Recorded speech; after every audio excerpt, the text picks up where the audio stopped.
Basic commands, ठीक है। तो सबसे पहले डॉकर का डॉकर पहले से इंस्टॉल्ड होता है यहाँ पे, जहाँ पे हमने ये इस इस पे जो हमने चलाया था डॉकर, वहाँ पे डॉकर पहले से इंस्टॉल्ड था, ठीक है, डायरेक्टली हमें यूज करने के लिए था। तो डॉकर वर्जन चेक करने के लिए डॉकर हाइफन हाइफन वर्जन या फिर सिंगल हाइफन वी, ठीक है, ये दोनों में से कोई सा भी, तो जो भी डॉकर का वर्जन इंस्टॉल है वो पता लग जाएगा। डॉकर इन्फो से डॉकर के बारे में पूरी इन्फॉर्मेशन आ जाएगी। यहाँ पे एग्जांपल भी दे रखा है, ये पूरी डॉकर की इन्फॉर्मेशन है कि कंटेनर्स कितने यूज हो रहे हैं, कितने कंटेनर्स हैं, कितने रनिंग है, कितने पॉज्ड हैं, स्टॉप इमेजेस कितनी है टोटल, है ना, पूरी इन्फॉर्मेशन इस तरह से आ जाएगी। इसके बाद हेल्प है, हेल्प से पूरी मैनुअल खुल के आ जाएगी। हाइफन हाइफन हेल्प है, ठीक है। तो पूरी मैनुअल खुल के आ जाएगी, जो भी उसमें कमांड्स वगैरह होंगे और उन कमांड से क्या होता है उसका डिस्क्रिप्शन। फिर लॉगिन से हम अकाउंट बनाते हैं hub.docker.com पे। यहाँ पे हमने डॉकर का अकाउंट बनाया था, ठीक है। उस डॉकर के अकाउंट से हम इमेजेस को पुल वगैरह कर सकते हैं, और मतलब हमारा मतलब जब हम डॉकर से लॉगिन कर लेते हैं तो हमारा डेटा एक तरह से सेव रहेगा, ठीक है। कौन कौन सी इमेजेस हमने जो भी करी हैं वो सब चीज़ें सेव रहेंगी। नहीं भी करोगे लॉगिन तब भी चल जाता है, बट लॉगिन करने से ये वाली फंक्शनलिटी मिल जाती है। तो फिर उस मतलब यहाँ पे अकाउंट बनाया hub.docker.com पे, और उसको लॉगिन करने के लिए डॉकर लॉगिन किया। तो जैसे ही हम डॉकर लॉगिन करेंगे तो वो इस तरह से ये इस तरह से पूछेगा यूजर नेम पासवर्ड, ठीक है।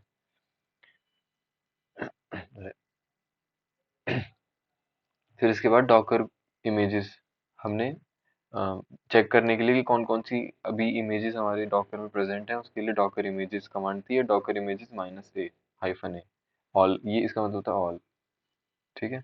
सारी इमेजेस देखने के लिए डॉकर इमेजेस, और उसमें डॉकर इमेजेस के साथ मतलब इमेजेस के नाम होगा, ठीक है, और टैग वगैरह, इमेज आईडी क्रिएटेड और साइज भी होगा, ठीक है। अगर सिर्फ आ, उसकी आईडीज चाहिए, इमेज आईडीज चाहिए, तो डॉकर इमेज हाइफन क्यू से सिर्फ इमेज आईडीज निकल के आएंगी सारी इमेजेस की जो भी प्रेजेंट है डॉकर हमारे वाले डॉकर सिस्टम में, ठीक है। फिर नई कोई भी डॉकर इमेज पुल करने के लिए, मतलब डाउनलोड करने के लिए, ये यूज करने के लिए पहले hub.docker.com पे जाकर जो भी इमेज चाहिए उसको सर्च कर लो, उसका नेम सर्च कर लो, जो भी उस या नेम सर्च कर लो, ठीक है, जो भी उसका एक्चुअल नेम है जिससे वो पुल होने वाली है। फिर डॉकर, ये तीसरा वाला कमांड है, डॉकर पुल, और इमेज का जो भी नाम यहाँ पे मिला था वो नाम डाल के हम पुल कर सकते हैं डॉकर हब से डॉकर हब रिपोजिटरी से कोई भी डॉकर इमेज, ठीक है। फिर डॉकर आरएमआई और इमेज आईडी, तो उससे क्या होगा, जो भी इमेज आईडी आपने डाली है वो वाली डॉकर डिलीट हो जाएगी, वो वाली इमेज डिलीट हो जाएगी डॉकर से, ठीक है। अब अगर बहुत सारी इमेजेस हैं, उन सारी को डिलीट करना है, तो या तो सारी इमेज आईडीज को लिस्ट कर दो, जितनी भी इमेज आईडीज है आरएमआई के आगे, ठीक है।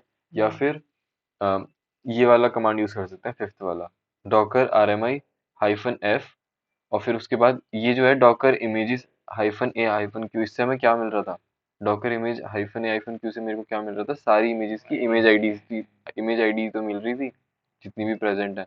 तो मैं सारी लिखने के बजाय डायरेक्टली ये वाला कमांड लिखूंगा, तो यहाँ पे एक तरह से सारी इमेज आईडीज आ जाएंगी, और फिर मैं उसको रिमूव कर दूंगा।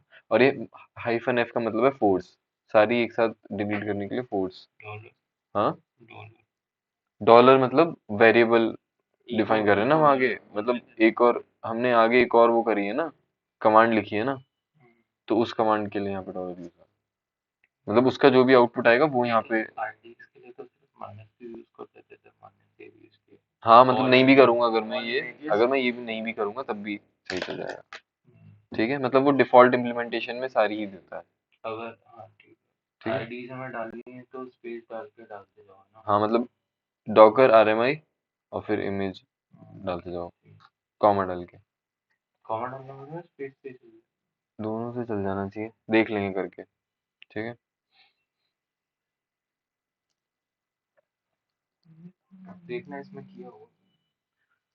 इसमें नहीं किया मैंने, हाइफन एफ वाला यूज किया था, फोर्स वाला। नहीं, हाइफन एफ वाला डायरेक्टली डॉक्टर इमेजेस, हाँ। तो फिर इससे इमेज आईडीज डालो जितनी डालनी है। अब डॉकर कंटेनर कमांड्स मतलब अब तक इमेज हमने डाउनलोड वगैरह कर ली, ठीक है। अब उस इमेज को रन करने के लिए डॉकर रन, और जो भी इमेज का नाम था, तो उससे क्या होगा, जो भी मेरी इमेज थी वो एक कंटेनर बन जाएगी, ठीक है। मतलब रन रन हो जाएगी वो इमेज। अब रन तो हो जाएगी, बट अभी हम उसको एक्सेस नहीं कर पाएंगे इस कमांड से। उसको एक्सेस करने के लिए डॉकर रन आईटी वाला कमांड चलाना पड़ता है। डॉकर रन हाइफन आईटी और जो भी इमेज का नाम है, मतलब जैसे हमारे में यूबुंटू है तो यूबुंटू स्लैश बिन स्लैश, ये ज्यादा जरूरी नहीं होता बट फिर भी कभी कभी। तो ये इससे क्या होगा, डॉकर रन से तो रन हो जाएगी, आईटी से हमें आईटी का मतलब है इंटरेक्टिव टर्मिनल, ठीक है। मतलब वो जो एक वो आ जाता है ना कंसोल जिसमें हम लिख सकते हैं फिर, तो वो यूबुंटू का एक तरह से टर्मिनल खोल के दे देगा। फिर हम उसमें कोई भी यूबुंटू का कमांड चला सकते हैं। ये इमेज नेम दे दी, और ये बिन बैश का मतलब है कि वो जो टर्मिनल होता है वो बैश वाला टर्मिनल होता है, तो वो बैश वाला टर्मिनल खोल के देता है, ठीक है। मतलब अगर कभी कभी ऐसा होता है कि नहीं पता चल पाता डॉकर को कि भाई तुमने इंटरेक्टिव टर्मिनल तो बोल दिया, बट मुझे वो टर्मिनल मिलेगा कहाँ पे यूबुंटू में, तो वो स्लैश बिन और स्लैश बैश डायरेक्टरी में होता है, तो वो यहाँ पे हमने डिफाइन कर दिया, ठीक है। समझ में आ गया। फिर इसके बाद कौन कौन से कंटेनर्स रनिंग है, ठीक है। इमेज, जो भी इमेजेस, हाँ सॉरी, जो भी इमेजेस के कंटेनर्स रनिंग है वो यहाँ पे इस वाली कमांड से पता लग जाएंगे, डॉकर कंटेनर ls हाइफन ए, ठीक है। यहाँ पे हमने क्या किया, डॉकर कंटेनर लिखा, तो कंटेनर का मतलब ही क्या है कि वो रनिंग है, मतलब रनिंग एंटिटी है इमेज की, है ना। फिर डॉकर इंस्पेक्ट इमेज नेम, उस इमेज की पूरी डिटेल। एक था ऊपर डॉकर इन्फो और यहाँ नीचे है डॉकर इंस्पेक्ट, इसमें डिफरेंस पता लग, क्लियर है ना। क्या डॉकर इन्फो और डॉकर इंस्पेक्ट में ये भी डिटेल दे रहा है, ये भी डिटेल दे रहा था, डिफरेंस क्या था। ऊपर का आना देगा। ऐसे तो पता ही लग जाएगा डेफिनेशन देख के। जैसे Docker particular image Docker info जो था वो पूरे डॉकर की डिटेल देता था कि डॉकर कौन से वर्जन का है, कंटेनर कितने रनिंग है, कितने पॉज्ड हैं, कितने स्टॉप्ड हैं। ये सिर्फ एक इमेज की डिटेल्स देगा सारी। दिखाना क्या कमांड क्या थी। देख ये डॉकर इन्फो थी ऊपर, वो यहाँ तो पे समझ गया। ये तो कंटेनर रनिंग, पॉज्ड इमेजेस कितनी है, सर्वर वर्जन क्या है, ठीक है, नेटवर्क वगैरह क्या है। और इसमें नीचे वाली में यहाँ पे इंस्पेक्ट यूबुंटू मैंने डाला तो यूबुंटू की सारी वो आ गई, ठीक है। फिर इसके बाद तो बस इतना ही था जो डॉकर की थी। बाकी तो फिर ये मेक DIR, ये जो मेक DIR वगैरह है ये तो फिर यूबुंटू की कमांड्स है। अब है ये फिफ्थ लेक्चर, ठीक है। इसमें माइक्रो सर्विसेज है, तो माइक्रो सर्विसेज का क्या मतलब है, पहले हिस्ट्री देख लेते हैं थोड़ी सी। तो होता क्या था, पहले इनिशियली क्या होता था कि एप्लीकेशंस जो बनती थी वो एप्लीकेशंस सिंगल पैकेज्ड एप्लीकेशंस होती थी, मॉड्यूल्स में डिवाइड नहीं होती थी, हाँ सिंगल पैकेज एप्लीकेशंस होती थी। तो वो वाली जो एप्लीकेशंस होती थी उनको बोलते थे एक तरह से मोनोलिथिक आर्किटेक्चर फॉलो करती थी वो। मोनोलिथिक का मतलब होता है, मोनो का मतलब होता है सिंगल, और लिथिक का मतलब होता है स्टोन। तो सिंगल स्टोन मतलब एक तरह से पूरा एक पैक्ड चीज होती थी, ठीक है वो। तो इन एप्लीकेशंस में क्या होता था, वो एप्लीकेशंस को हम कोड करते थे, और फिर कोड करने के बाद जैसे ये डेवलपर ने कोड किया, तो डेवलपर कोड करने के बाद उसको बिल्ड करता था, ठीक है। और बिल्ड होने के बाद वो सारे यूजर्स के सिस्टम पे इंस्टॉल की जाती थी, है ना। ये यूजर अलग यूज करता था, ये यूजर अलग, ये यूजर अलग, हर यूजर पे इंस्टॉल होती थी। .exe बन गई, या विंडोज के लिए हाँ मतलब अलग अलग है ना, ओएस के लिए अलग अलग हाँ .d डेव बन गई इस तरह से। फिर इसमें दिक्कत क्या आई कि धीरे धीरे जब बड़े बड़े सॉफ्टवेयर्स बने, ठीक है, तो डेवलपर्स के लिए मुश्किल हो गया उसको मैनेज करना, ठीक है। और वहां पे इंस्टॉल करना भी मुश्किल हो गया। कैसे, डेवलपर्स ने कुछ चेंज किया तो उसके चेंज के साथ बहुत सारी चीजें चेंज करनी पड़ती थी, और जब चेंज करनी पड़ती थी तो फिर वहां जहाँ पे इंस्टॉल किया था वहां पे भी पूरा पूरा का पूरा सॉफ्टवेयर चेंज करना पड़ता था। अब चलो पहले तो फिर भी छोटी छोटी एप्लीकेशन थी।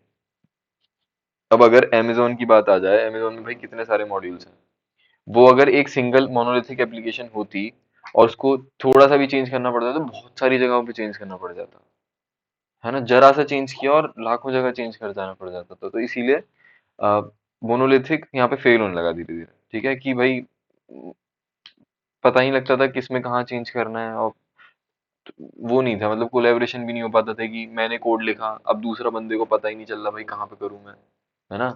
तो ये मोनोलिथिक नहीं काम कर पाया, तो उसके बाद आया था मॉड्यूलर आर्किटेक्चर। ठीक है। तो मॉड्यूलर आर्किटेक्चर ने क्या कहा कि हम अपने प्रोग्राम को मॉड्यूल्स में डिवाइड कर देंगे। ठीक है। मतलब एक प्रोग्राम, अगर ये मेरी एप्लीकेशन है तो इस एप्लीकेशन को मैं अलग अलग मॉड्यूल्स में डिवाइड करूंगा। ठीक है। इस मॉड्यूल पे कोई टीम काम करेगी, इस मॉड्यूल पे दूसरी टीम काम करेगी, इस मॉड्यूल पे तीसरी, जैसे ये मान लो फ्रंट एंड है, ये बैक एंड है, ये एपीआई है, इस तरह से अलग अलग मॉड्यूल्स बना देंगे। ठीक है। उसमें भी फर्दर मॉड्यूल्स बनाएंगे कि अच्छा ये फ्रंट एंड बना रहे हो तो फ्रंट एंड में भी यूजर यूजर का नॉर्मल यूजर का फ्रंट एंड अलग, है ना, एडमिन यूजर का फ्रंट एंड अलग। और जैसे मैं अगर अमेजोन की बात करूं तो सेलर्स के लिए अलग फ्रंट एंड होता है, जो कस्टमर्स होते हैं उनके लिए अलग फ्रंट एंड होता है। तो इस तरह से मॉड्यूल्स में अलग अलग डिवाइड कर दिया। ठीक है। और जो एक्चुअल में अमेजोन के वो होंगे, वो एम्प्लॉयज होंगे जो मतलब उसको मैनेज करते होंगे, तो वो एडमिन के लिए अलग फ्रंट एंड, है ना, इस तरह की चीजें। तो अलग अलग मॉड्यूल्स बना दिए। तो उससे क्या हुआ, डेवलपर्स को तो फायदा हो गया क्योंकि उनको मॉड्यूलरिटी मिल गई कि कहाँ पे क्या चेंज करना है। अच्छा यहाँ पे चेंज किया तो ज्यादा चेंज दूसरी जगह पे नहीं होगा। तो मॉड्यूलरिटी होने से ये फायदा तो हुआ कि डेवलपमेंट में आसानी हुई, है ना। बट अभी भी इस पूरी सारे मॉड्यूल्स को मिला के, इन सारे मॉड्यूल्स को मिला के एक पैक बना के एक पैक बना के ही यूजर के सिस्टम पे इंस्टॉल किया जाने लगा। मतलब डेवलपमेंट में तो आसानी हो गई, बट यहाँ पे तो अब भी वो एक एप्लीकेशन बन के ही जा रही है ना, अब भी वो हर जगह पे अलग अलग इंस्टॉल होगी। और अभी भी मोनोलिथिक एप्लीकेशन बनते हैं। बिल्कुल अभी भी मोनोलिथिक ही है ये।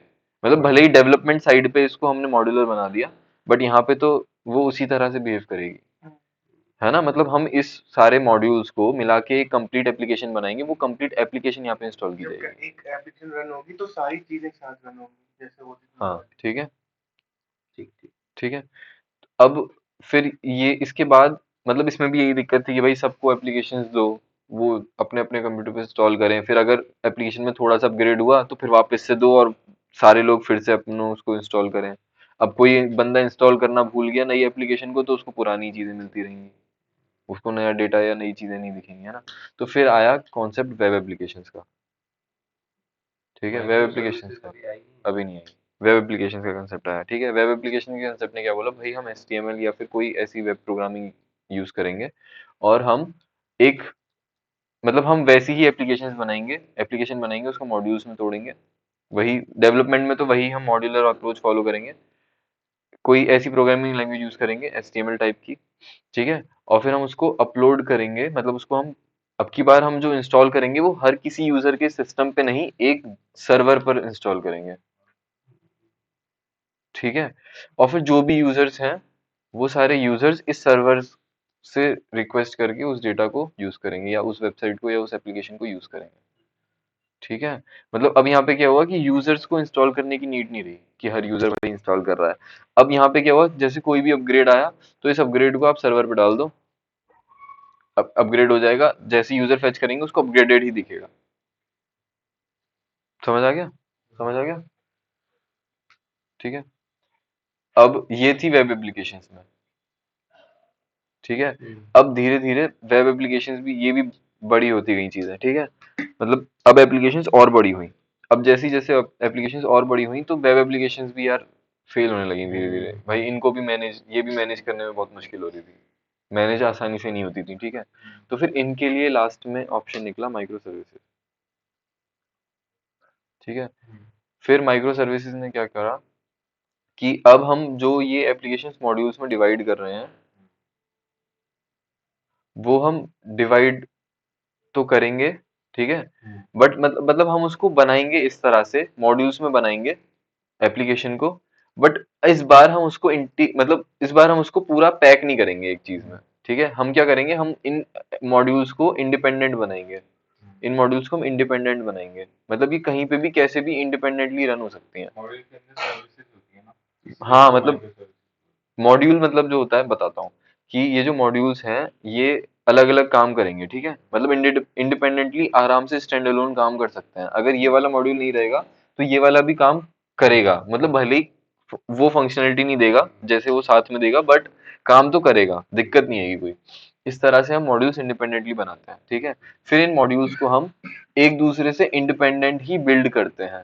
मतलब पहले क्या करते थे, हम मॉड्यूल्स तो बनाए, लेकिन जब हम बिल्ड कर रहे हैं तो उसको एक साथ पैक में डाल के बिल्ड कर दिया, ठीक है। अब हम अलग अलग ही बिल्ड करेंगे। और पहले ये भी था कि सर्वर, जैसे मैंने एक एप्लीकेशन को बनाया तो मैं एक ही सर्वर पे पूरी एप्लीकेशन डिप्लॉय कर रहा हूँ, ठीक है। अब जब मैंने इसको इंडिपेंडेंट बनाया तो मैं अलग अलग सर्वर पे अलग अलग इन मॉड्यूल्स को डाल सकता हूँ, ठीक है। इनको माइक्रो सर्विसेज बोलते हैं, ठीक है। ये जो अलग अलग मॉड्यूल्स में अलग अलग सिस्टम पे डाल सकता हूँ, और ये आपस में कांटेक्ट तो करेंगे ही, वरना काम ही नहीं कर पाएंगे पूरा। मतलब अगर ये एक ही एप्लीकेशन के पार्ट हैं तो इनको आपस में कम्युनिकेट भी करना पड़ेगा। तो तो वो कम्युनिकेट करते हैं रेस्ट एपीआई की हेल्प से, एपीआई की हेल्प से इन शॉर्ट, ठीक है। अब अब इसकी जरूरत क्यों पड़ी? जरूरत इसलिए पड़ी, जैसे मैंने पहली एप्लीकेशन थी उसमें मॉड्यूल्स थे, मैं इससे पहले की बात बता रहा हूँ, वेब एप्लीकेशन तक की, जो मैंने मॉड्यूल्स में बनाया, ठीक है। अब ये वाला मॉड्यूल है, मान लो ये नया मॉड्यूल बनाया मैंने। इस नए मॉड्यूल में मैंने एक ऐसा बंदा डाल दिया, मान लो इंटर्न डाल दिया कोई। अब वो, उस बंदे को ज्यादा नॉलेज नहीं है, आपको डाउट है कि ये जो काम करेगा हो सकता है वो गलत हो, ठीक है। अब इसने कुछ गलत कर दिया, मैंने इस एप्लीकेशन को बिल्ड कर दिया, ठीक है। तो वो बिल्ड भी गलत हो गई, मतलब उसमें कुछ एरर है बिल्ड में। मैंने उसको अपने सर्वर पर डाल दिया। अब लोगों ने जब यूज किया उनको पता लगा भाई इसमें तो कुछ एरर है, उन्होंने रिपोर्ट किया। तो जो इंटर्न का मास्टर था, जो भी उसको देख रहा था, है ना, सुपरवाइज कर रहा था, उस सुपरवाइजर ने क्या किया, इस मॉड्यूल को किसी से सही करवाया कि भाई ये वाला मॉड्यूल सही करो, ठीक है। पहले तो मॉड्यूल सही हो गया, ठीक है। अब जब मॉड्यूल उसको डिप्लॉय करना पड़ेगा तो वो इस पूरी एप्लीकेशन को दोबारा से बिल्ड करेगा। मतलब एरर सिर्फ इतने पार्ट में था, बट उसने पूरी एप्लीकेशन को बिल्ड किया और पूरी एप्लीकेशन को यहाँ पे रिप्लेस किया, है ना। क्योंकि ये इंडिपेंडेंटली तो चल नहीं पा रही थी यहाँ पे, है ना, तो वो पूरी ही उसको इंस्टॉल करनी पड़ेगी बिल्ड करने के बाद, ठीक है। तो अ, बिल्कुल इस वजह से माइक्रो सर्विस का यूज किया, अलग अलग इंडिपेंडेंट मॉड्यूल्स बनाए। तो अब अगर यहाँ पे चेंज है तो सिर्फ यही वाली रिप्लेस होगी, और मैं इनको अलग अलग सर्वर्स पे भी डाल सकता हूँ, ठीक है। एक और चीज, कि जैसे पहले वेब एप्लीकेशन थी उनके मॉड्यूल्स थे, ठीक है। अब जब मॉड्यूल्स थे तो मैंने एक सर्वर पे उसको इंस्टॉल किया था। अब जब एक सर्वर तो होता नहीं है, सर्वर तो बहुत सारे होते हैं। धीरे धीरे लोगों की डिमांड बढ़ी कि बहुत सारे सर्वर्स चाहिए, है ना। तो जब बहुत सारे सर्वर्स चाहिए तो अलग अलग सर्वर्स पे इसी एप्लीकेशन के मल्टीपल इंस्टेंस डालने पड़ेंगे, जो कि कॉस्टली है, ठीक है। अब माइक्रो सर्विसेज के साथ क्या है, अलग अलग इंडिपेंडेंट मॉड्यूल्स हैं। एक सर्वर पे अगर मैंने एक मॉड्यूल भी डाल दिया, ये तो ज्यादा चीज हो गई, एक सर्वर पे भी ये सारे मॉड्यूल्स चल सकते हैं, बट अब मान लो मैंने दो सर्वर पे डाल दिया, तीन सर्वर पे डाल दिया, तो मॉड्यूल में हर मॉड्यूल में अलग अलग पे भी डाल सकता हूँ, मैं कहीं भी डाल सकता हूँ, बस वो कनेक्टेड रहने चाहिए रेस्ट एपीआई के थ्रू, ठीक है। तो ये कॉस्ट भी सेव हुई इससे, और वो वाली चीज की एरर कहीं एक उसमें है तो मेरे को पूरा रिप्लेस करने की जरूरत नहीं है, सिर्फ मैं एक मॉड्यूल या एक सर्विस को रिप्लेस कर सकता था, ठीक है। तो वो पूरी जो पहले एप्लीकेशन होती थी उसको सर्विस बोलते थे, ठीक है। जो पूरी एप्लीकेशन होती थी मॉड्यूल्स में डिवाइडेड या एक जगह बन जाती थी, अब हमने उसको जो डिवाइड कर दिया मल्टीपल मॉड्यूल्स में, इंडिपेंडेंट मॉड्यूल्स में, वो माइक्रो सर्विस कहलाती है, ठीक है। अब ये मैंने बताया इंडिपेंडेंट होती हैं और आइसोलेटेड होती हैं एक दूसरे से, लेकिन ये कम्युनिकेट करती हैं रेस्ट एपीआई के थ्रू, है ना। तो यहाँ पे एक बहुत, मतलब डॉकर की यूज बढ़ गया, क्योंकि उनको क्या चाहिए, इंडिपेंडेंट और आइसोलेटेड एप्लीकेशन चाहिए। डॉकर यही तो बनाता है, और रेस्ट एपीआई से कनेक्टेड चाहिए, तो यहाँ पे डॉकर का यूज बढ़ गया, क्या कि उन्होंने डॉकर ने फिर डॉकर माइक्रो सर्विस को बहुत अच्छे से सपोर्ट करता है, इसी वजह से, क्योंकि वो आइसोलेशन प्रोवाइड करता है एप्लीकेशन में, और छोटे छोटे साइज की एप्लीकेशन होती हैं, आप जगह जगह कहीं भी एक सिस्टम में कितने भी डाल लो, या डॉकर को कहीं किसी भी सिस्टम में डाल लो। तो ये सपोर्ट डॉकर ने दिया, तो माइक्रो सर्विसेज में बहुत ज्यादा यूज होता है डॉकर या कंटेनर्स। ठीक है। तो वही लिखा हुआ है। बिल्कुल वही सब लिखा हुआ है। ठीक है, आगे बढ़ते हैं। अब जैसे एनजीनिक्स, मैंने मेरे को जैसे वेबसाइट बनानी है कोई, तो मैं वहां पे एक सर्वर एप्लीकेशन यूज करूंगा। सर्वर एप्लीकेशन का मतलब होता है जो मेरी रिक्वेस्ट को एक्सेप्ट करती है। ठीक है, जैसे मैं यूजर हूँ और मैं किसी वेब सर्वर को एक्सेस कर रहा हूँ, तो वहाँ पे वो वेब सर्वर एप्लीकेशन होती है जो मेरी रिक्वेस्ट को एक्सेप्ट करती है और उसको फॉरवर्ड करती है किसी एक जगह पे। ठीक है, तो ये एनजीनिक्स कंटेनर जो है, ये मेरी सर्वर एप्लीकेशन हो गई। वर्डप्रेस कंटेनर है, ये मेरा माई एसक्यूएल का कंटेनर है। तो इसमें ये माइक्रो सर्विस है तीन। हम्म और ये माइक्रो सर्विसेज आपस में रेस्ट एपीआई के थ्रू इंटरकनेक्टेड है। यूजर यहाँ से रिक्वेस्ट भेज रहा है इंजीनियर्स कंटेनर को और उसको रेस्पॉन्स मिल रहा है अल्टीमेटली। तो ये डॉकराइज्ड ऐप है, माइक्रो सर्विसेज है ये। ठीक है। ये एनजीनिक्स का हमारा हो गया सर्वर एप्लीकेशन, हाँ, और इसमें ये दोनों क्या ये डेटाबेस है और ये वर्डप्रेस कंटेनर है जहाँ पे मेरा एक्चुअल वेबसाइट वगैरह होगी। ठीक है, है? एग्जांपल के लिए दिया है। ये एग्जांपल है बस, ऐसा कुछ नहीं कि यही होता है, बस वो एग्जांपल है।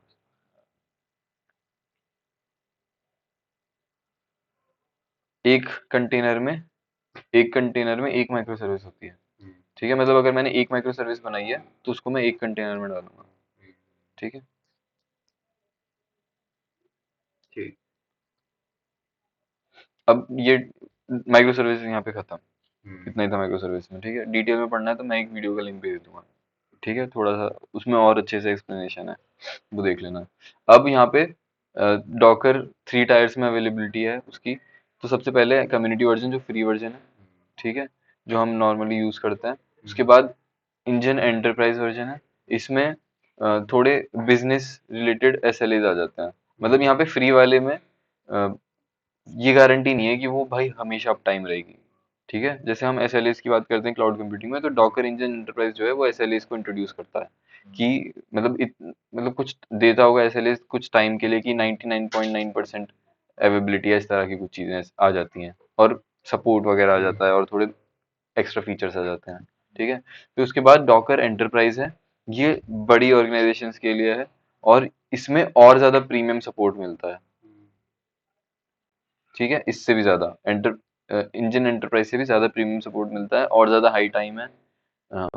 अप टाइम मतलब जो अवेबिलिटी टाइम होता है वो और ज्यादा है और एसएलएस और ज्यादा अच्छे मिल सकते हैं। ठीक है, नहीं, इंजन एंटरप्राइज और डॉकर एंटरप्राइज, इंजन लगा ना बीच में।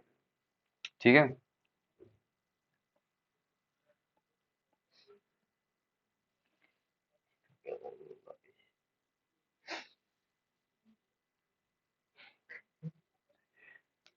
इसके बाद डॉकर बिल्ड किट फीचर आता है। देखो मैंने बताया था कि फाइल, जब हम डॉकर फाइल बनाते हैं उस डॉकर फाइल को हम बिल्ड करते हैं तो वो बन जाती है इमेज, है ना। इसको रन करते हैं। तो ये इसको जो हम बिल्ड करते हैं, ये इसके लिए हम यूज करते हैं जनरली डॉकर का लेगेसी बिल्ड, है ना। लेगेसी बिल्ड होता है।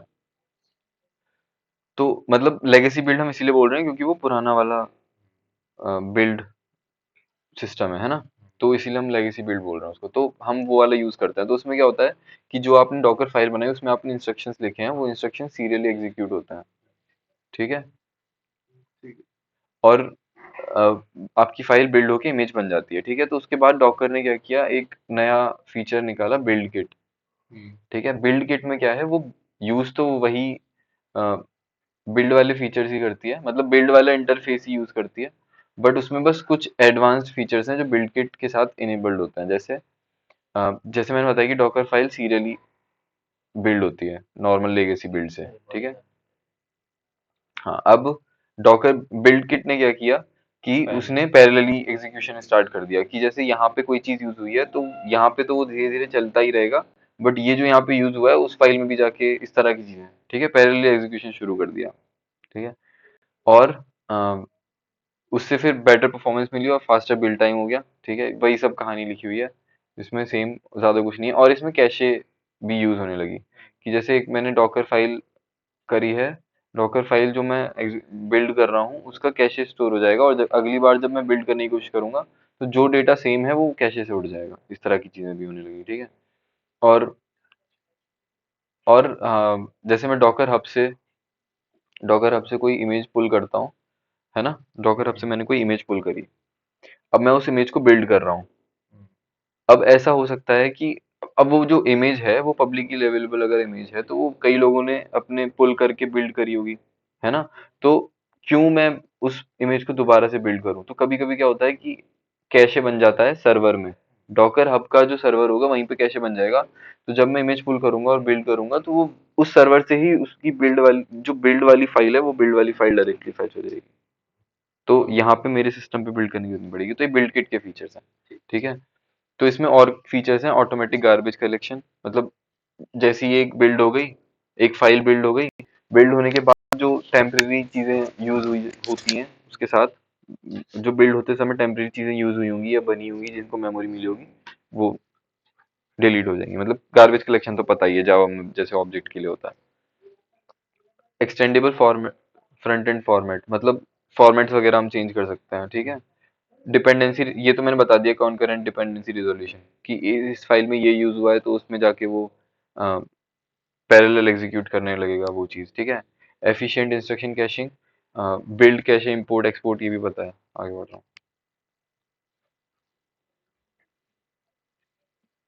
नेस्टेड बिल्ड जॉब इन्वोकेशंस, मतलब बिल्ड हो रही है एक फाइल के अंदर दूसरी फाइल यूज हुई है तो हम उसके अंदर नेस्ट भी कर सकते हैं। पैरेलल एग्जीक्यूशन है तो वो नेस्टेड जॉब इन्वोकेशंस भी अलाउ कर रही है, ठीक है। डिस्ट्रीब्यूटेबल वर्कर्स, ये भी वही है, डिस्ट्रीब्यूटेबल मतलब डिस्ट्रीब्यूट हो जाती हैं और पैरेलल एग्जीक्यूट हो सकती हैं फिर कोई भी चीज़ है, ठीक है। Multiple output formats, pluggable architecture की मतलब एक बार बिल्ड किया फिर आराम से यूज कर लो, वो तो वैसे पहले भी था बट इसने और ज्यादा एनहेंस कर दिया, ठीक है। एग्जीक्यूशन विदाउट रूट प्रिविलेजेस, हमने एक बार इमेज बना दी तो अगर हम अलाउ कर दें कि बिना रूट के भी चल जाएगा तो बिना रूट के भी हम उस इमेज को एग्जीक्यूट कर सकते हैं, ठीक है। बस ये रटने वाली चीजें हैं, रटने थोड़ा सा। तो यहाँ पे माइक्रो सर्विसेज हो गई और ये बिल्ड किट के फीचर्स खत्म हो गए, ठीक है।